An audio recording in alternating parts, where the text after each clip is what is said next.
Bonjour à tous. Donc moi je travaille pour Captronic et je suis basé sur Toulouse. Notre mission c'est d'accompagner les entreprises sur leurs problématiques au sens large en électronique, hardware, software. On n'est pas un bureau d'études mais on intervient, on fait l'interface entre les besoins, les problématiques des entreprises, voire ensuite la mise en relation avec des experts, consultants, bureaux d'études, laboratoires, d'essais, de recherche, laboratoire de certification de produits. On intervient aussi bien pour aider au développement de produits et aussi sur le process, partout en fait où il peut y avoir des problèmes autour de l'électronique. Voilà, ça je viens de le dire. La troisième activité après le produit et le process, où on accompagne, ce sont les formations. On organise beaucoup de formations distancielles ou en présentiel. On est Calliope. Et je crois qu'on atteint une centaine de formations organisées dans l'année. Nos accompagnements en industrialisation, ça peut être à l'origine d'un nouveau projet pour passer de l'expression du besoin à l'écriture d'un cahier des charges d'un système électronique. On intervient avec notre expérience pour ensuite faire un dossier de consultation et consulter, rechercher, identifier des experts de technologie, de capteurs par exemple, afin de développer déjà un POC de validation des fonctionnalités par rapport au projet. On peut accompagner ensuite sur la phase industrialisation plus mise en production d'un système, que ce soit produit ou sur le process. Sur les produits, on peut aider aussi à la certification, préparer à la certification aux essais. Ça reprend un petit peu ce que je viens de dire. Nous, on intervient comme tiers de confiance pour aider, accompagner, pour que les projets se déroulent au mieux. Voilà, pour sécuriser le développement d'un projet. Donc aujourd'hui, je vais vous parler d'un retour d'expérience que nous avons fait Captronic avec mes collègues, notamment via le GIFAS, où nous sommes intervenus ces dernières années. Voilà, une chaîne de production comprend en gros ces différents postes. Une numérotation, je ne sais pas trop à quoi ça sert, mais vous pouvez voir, voilà, il y a des postes sur l'automatisation transistique, la robotique, cobotique, une partie maquette numérique, une partie maintenance, on ne sait pas dans l'ordre, une partie poste de travail, de machines communicantes, une partie gestion de la production, de l'atelier, la maintenance prévisionnelle, la préparation en temps réel, la demande. En fait, ceci regroupe les différentes familles technologiques qu'on peut retrouver sur les chaînes de production. Notamment, ce qui nous concerne, nous, c'est la partie transitique, robotique, automatisation, gestion de la production, la gestion de commandes, les mesures, analyse de qualité de données de produits, et surtout la digitalisation pour les clients, pour la chaîne de management. Ça, c'est un bilan des technologies qui ont été accompagnées dans le cadre du programme GIFAS. Évidemment, la partie fabrication MES est prédominante. Après, on peut voir que, bien sûr, la partie process robotisé, 10% à peu près, et la partie capteur connecté, IoT, pour l'industrie Internet of Technology, représente 3% des technologies qui ont été accompagnées. Après, vous en avez d'autres un peu moins importantes. Alors, l'IoT, les objets connectés dans un système, dans un process, ça comprend beaucoup de technologies, de métiers différents qui doivent intervenir pour un objet connecté. Notamment, bien sûr, tout part de la collecte de données. La collecte de données est importante afin qu'elle puisse être disponible, utilisable. Bien sûr, il faut les rendre automatiques. Et pour ceci, il faut identifier et utiliser des capteurs et les installer le plus correctement possible, si possible, les plus proches possibles des machines, voire des lignes. La connexion, la transmission des données peuvent être faites en radio, bien sûr, sans fil, mais aussi en filaire, en local. Voilà, les capteurs, ils servent aussi à recevoir des ordres. Ils peuvent aussi l'IoT, enfin voilà, servir, et c'est important, les mises à jour des systèmes et envoyer des informations, des messages. Donc l'objectif de la collecte de données, c'est de récupérer celles-ci automatiquement, sans intervention humaine, et d'avoir des données utilisables qui puissent apporter des nouveaux services, des informations aussi, afin d'améliorer la productivité et aussi mieux caractériser le système de production pour aussi aider à la maintenance, mais aussi à son amélioration. Ce qu'il faut voir aussi qu'avec des systèmes automatisés qui créent des données, cela permet aussi de pouvoir gérer à distance une entreprise même. Les données sont obtenues avec des capteurs. Les capteurs, ils doivent être évidemment les mieux adaptés aux besoins.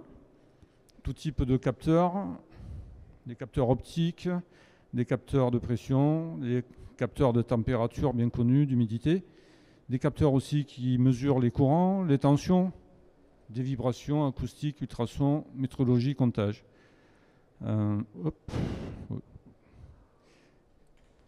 Le choix des capteurs est important par rapport aux besoins, par rapport aux données recherchées et par rapport aussi, j'ai envie de dire, aux contraintes d'installation, d'utilisation, d'autonomie aussi, s'ils sont autonomes. Pourquoi maintenant on parle davantage de IoT? La technologie évolue sans cesse. Aujourd'hui, on arrive à des capteurs avec une électronique beaucoup plus fiable, des dimensions réduites et plus facilement intégrables sur des machines ou sur des objets. L'évolution du numérique fait que les données vont être utilisées aussi dans le big data, dans l'IA. On peut appliquer l'IA sur les données grâce à la montée en puissance de calcul disponible en local, voire en distanciel. La partie communication aussi évolue sans cesse, en radio notamment.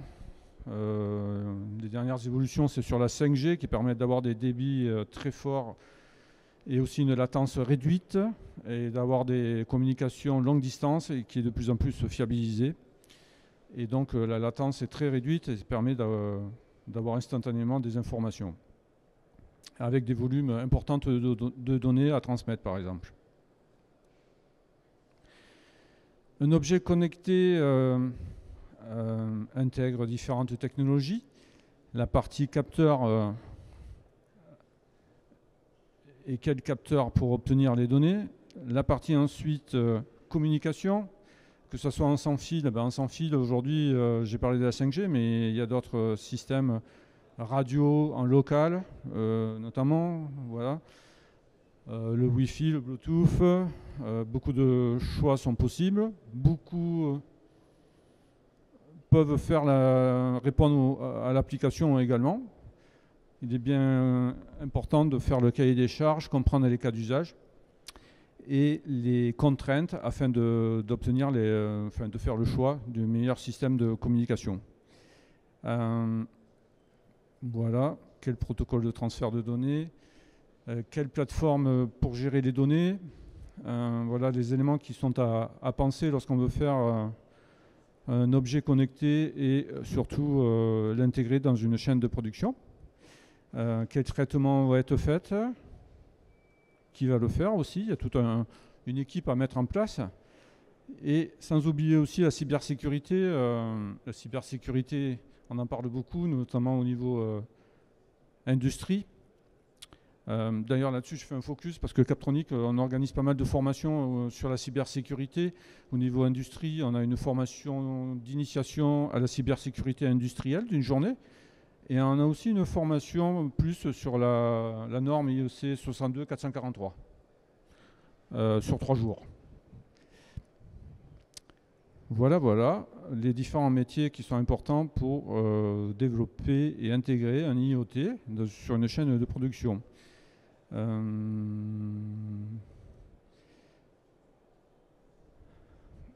La partie capter les données, ensuite les transmettre, les analyser, les restituer. Ceci détaille un peu les différentes phases, les différents éléments qu'il faut penser. J'ai beaucoup déjà parlé du capteur, obtenir les bonnes datas, la fiabilité, la sûreté de fonctionnement, c'est pas écrit aussi, mais l'autonomie est importante. Transmettre, j'ai déjà dit, il faut prendre en compte la cybersécurité de plus en plus. L'architecture, analyser, exploiter, hiérarchiser, croisement des informations, cela va pouvoir ensuite apporter les nouveaux services avec des informations qui caractérisent mieux la chaîne de production, qui va permettre de l'optimiser, d'avoir plus d'informations et même des informations qui vont pouvoir être comme des contrôles-commandes à la machine. Tout ceci, les IoT peuvent se connecter aux ERP, aux GMO, aux logiciels intégrés dans les chaînes de production et dans les entreprises. Comme je l'ai dit un petit peu tout à l'heure, il est important de créer une équipe projet, des responsables, afin de mettre en place tous ces éléments et de valider.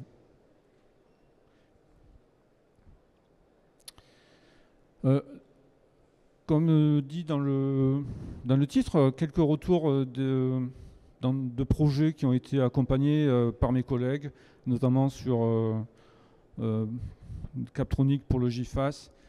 Ici, c'est une entreprise qui est recherchée à mieux localiser et géolocaliser, je trouve, les outils et des pièces dans une grande entreprise aéronautique. Les grandes entreprises, les grandes usines ont des bâtiments énormes et souvent des outils sont utilisés quelques fois et lorsqu'on fait appel, souvent il y a une perte de temps, voire ne peut plus retrouver l'outil, on ne sait plus où il est positionné. Donc un travail a été fait pour mettre en place, proposer une étude, réaliser une étude et proposer des solutions de traçabilité en indoor, mais aussi je crois en outdoor pour certaines pièces. C'était à la fois sur des outils et à la fois sur des pièces. Le travail a consisté déjà à bien analyser le process en cours, les outils existants, les outils numériques, comment ils sont utilisés, comment ils sont enregistrés sur l'ERP ou voire d'autres logiciels. C'est la partie analyse de l'existant. Comprendre les cas d'usage, les utilisateurs, qui sont les utilisateurs, les opérateurs, les magasiniers, qu'est-ce qu'ils font, voilà, les cas d'usage, comment ils l'utilisent en cas réel. Il est important de bien comprendre la problématique afin d'ensuite pouvoir établir le cahier des charges qui va servir aussi au cahier de consultation. Et le travail qui a été fait aboutit ensuite à une matrice de choix sur des technologies possibles, et puis ensuite évaluer des offreurs de solutions, ce qui a été proposé à l'entreprise, avec un calcul du retour d'investissement sur chaque solution possible. Enfin, il a été fait un accompagnement pour une mise en œuvre. La mise en œuvre dans ce genre de technologie nécessite déjà une validation avant de passer à l'industrialisation et l'intégration finale, il est obligatoire de faire des essais. Moi qui connais bien la radio est susceptible beaucoup à l'environnement et il est important de valider le fonctionnement dans l'environnement réel. Ici, des exemples qui avaient été proposés à la société pour faire donc de la géolocalisation, de la traçabilité indoor avec des beacons, soit technologie LoRa ou BLE, BLE en mesh. Ce qui est important lorsqu'on a des outils ou des pièces à tracer ou à géolocaliser, les contraintes dimensionnelles et les cas de fonctionnement sont très importantes afin d'identifier les bonnes solutions. Aujourd'hui, il existe beaucoup de solutions avec des dimensions différentes, des caractéristiques différentes, des autonomies différentes, des tenues, de la robustesse importante. Il faut bien valider le choix et faire des essais. Une mise en œuvre a été faite et pour cette entreprise qui a vraiment intégré et utilise maintenant ce système, ça permet notamment de gagner du temps ou je dirais de ne pas en perdre lorsque on recherche un objet dans une grande entreprise, dans une grande chaîne de production, donc gagner du temps. Ça sécurise aussi la gestion des outils, on sait qu'ils sont normalement localisés, on peut les retrouver facilement. Et il a été calculé que le retour d'investissement sur 18 mois pouvait être fait, avec un investissement global sur toute la chaîne, un investissement global d'un coût inférieur à 50 kg. Un autre exemple, je vais passer rapidement, c'était pour aider plutôt des opérateurs à gagner du temps pour réaliser des kits d'outils. Et ici, il a été identifié pareil après une étude des cas d'usage, de l'encombrement, des contraintes existantes dans la société. La solution, c'est orienté vers un système de peak to light avec une solution d'éclairage qui permet rapidement de déjà référencer des outils ou des pièces à rechercher dans un entrepôt et de pouvoir indiquer donc rapidement son emplacement. Le système utilise des logiciels intégrateurs qui se lient aux autres logiciels des entreprises. Ici, il y a un accompagnement de fait voilà, pour pouvoir identifier des solutions possibles et accompagner sur le lancement de la mise en œuvre. Le retour d'expérience, c'est pareil.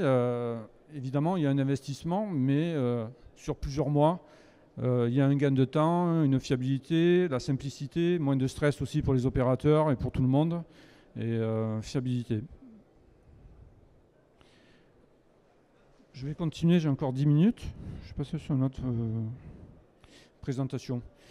Dans nos accompagnements, là c'est encore un exemple pour une autre entreprise dont l'objectif était le même que la première que j'ai mise, c'était vraiment pour localiser et tracer des outils dans une grande chaîne d'assemblage. Donc il a été identifié il y avait 31 000 outils avec voilà, les dimensions, les poids, là, 50 grammes à 7,5 tonnes à pouvoir tracer. Voilà, toute l'étude a abouti à mieux caractériser l'environnement, les outils, enfin les objets concernés, comment ils sont utilisés. On a identifié voilà, un peu plus techniquement les technologies possibles en géolocalisation indoor. Voilà, bon, les plus utilisés sont quand même orientés sur la RFID active. Je passe assez vite parce qu'il me reste encore 7-8 minutes. Sur la RFID 8, enfin RFID active, pour faire de la géolocalisation,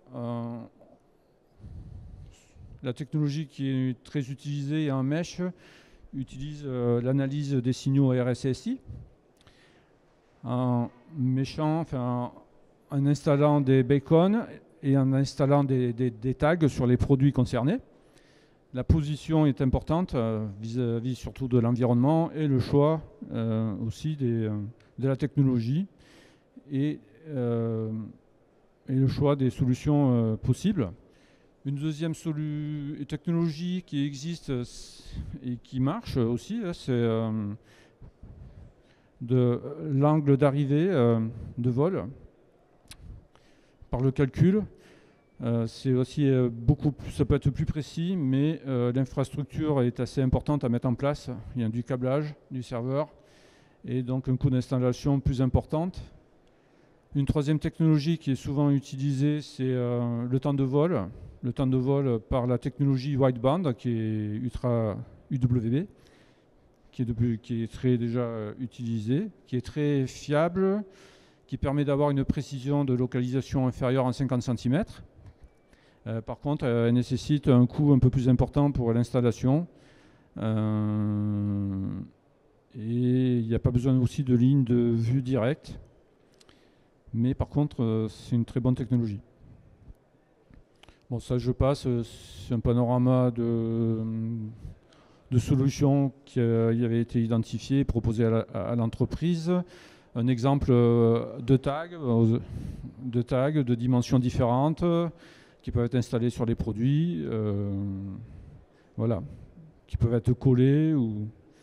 Ça, ce sont des gateways, un exemple. Voilà, je vais arriver à la fin. Je suis passé assez vite, mais j'arrive à la fin de ma présentation à peu près. Voici l'équipe de Captronic dans le sud-ouest, en Occitanie. Merci de votre attention.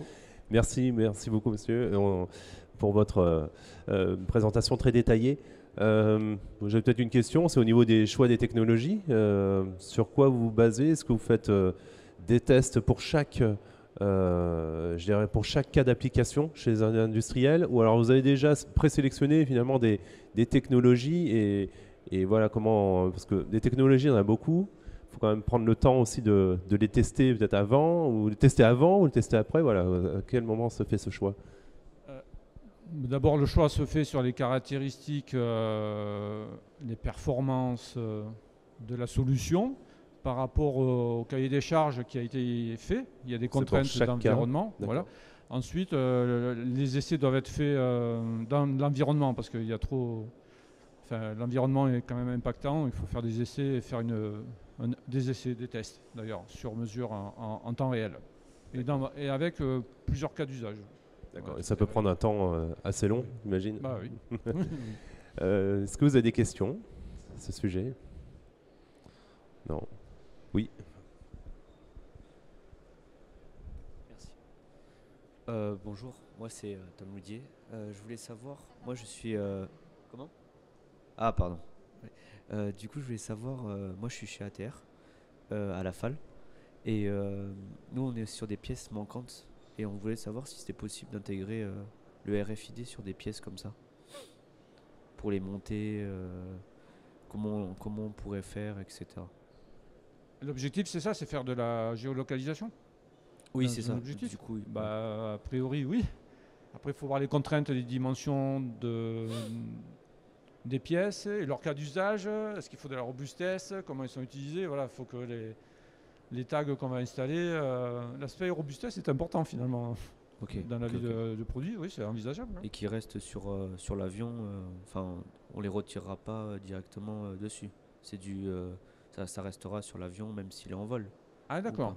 Enfin, je sais pas, je pose la question de savoir si c'était possible. Ah, si ça peut être volé en vol en fonctionnement aussi, en vol? Bah, du coup, en fait, mettre les tags RFID sur les pièces avion, mais les enlever, je sais pas après si c'est après le coût, etc. Moi, je dirais tout est faisable. Hein. Il faut bien identifier ce qui est acceptable déjà, si ça vole. Ok. Voilà, il faut y travailler, je sais pas. D'accord. Sur le cas d'usage. Donc, c'était ma question. Merci. Merci beaucoup. Puis à la limite, je vous laisserai après échanger plus en détail sur effectivement sur des perspectives de projet. Alors là, cette fois sur des pièces volantes, effectivement, c'est hors usine, mais pourquoi pas. Enfin, voilà. Comme vous dites, tout est faisable aujourd'hui en fonction après des normes et de l'acceptation de l'environnement donné.